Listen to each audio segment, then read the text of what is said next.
বিভিন্ন রোগ প্রতিরোধের ক্ষেত্রে যেমন উচ্চ রক্তচাপ, এটা প্রতিরোধের ক্ষেত্রে কি বিটরুট কোনোভাবে ভূমিকা রাখে কিনা? ডেফিনেটলি খুব চমৎকারভাবে কিন্তু এটা ব্লাড প্রেশারকে কমাতে হেল্প করে থাকে। যেটি প্রথমেই বলছিলাম না যে সুপারফুড কেন বলা হয়, ওগুলোর মধ্যে অনেকগুলো নিউট্রিয়েন্টের কথা বলছিলাম, তার মধ্যে ছিল নাইট্রেট।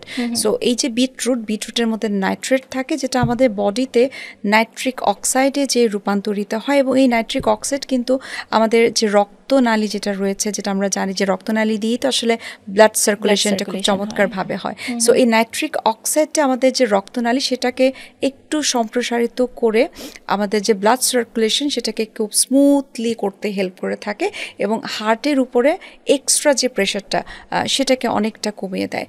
কিছু কিছু গবেষণা কিন্তু বলছে যে যাদের কার্ডিয়াক প্রবলেম রয়েছে, যাদের হাই ব্লাড প্রেশার রয়েছে, তারা যদি প্রতিদিন পরিমিত পরিমাণে এই বিটরুট জুস পান করতে পারে, সেটা সালাদ ফর্মে হোক, পাউডার ফর্মে হোক, জুস ফর্মে হোক, তাহলে কিন্তু তাদের সিস্টোলিক ব্লাড প্রেশার কিন্তু অনেকটাই কমে যেতে পারে। সুতরাং এটাকে কিন্তু আমরা হার্টের জন্য একটা ন্যাচারাল প্রোটেক্টর আমরা বলতে পারি।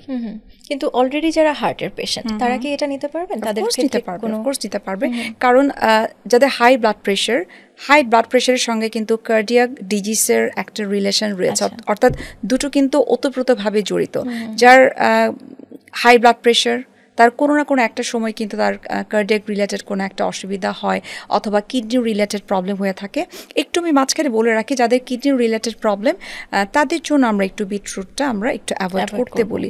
এখন চলে আসি যে কার্ডিয়াক পেশেন্টরা আসলে বিটরুট জুস বা বিটরুট খেতে পারবে কিনা।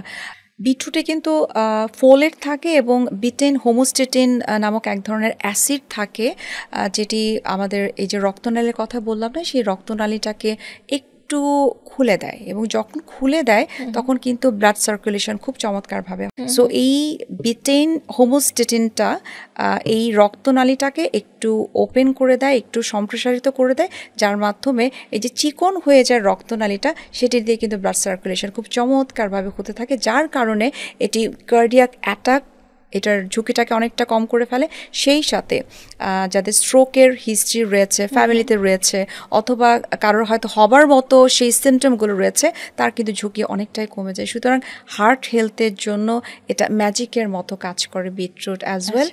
ব্লাড প্রেশার যেটা রয়েছে সেটাকেও কিন্তু কন্ট্রোলে নিয়ে আসে। সুতরাং যারা হাই ব্লাড প্রেশারের রোগী, এমনটা হতে পারে যে আপনার হয়তো ব্লাড প্রেশার নেই, আপনার ফ্যামিলিতে আছে, সো আপনি আগে থেকে এটাকে প্রিভেনশনের জন্য কিন্তু প্রতিদিন অল্প অল্প করে কিন্তু আপনি চাইলে এই বিটরুট জুসটাকে আপনি খেতে পারেন, সেটা সালাদ ফর্মে খেতে পারেন।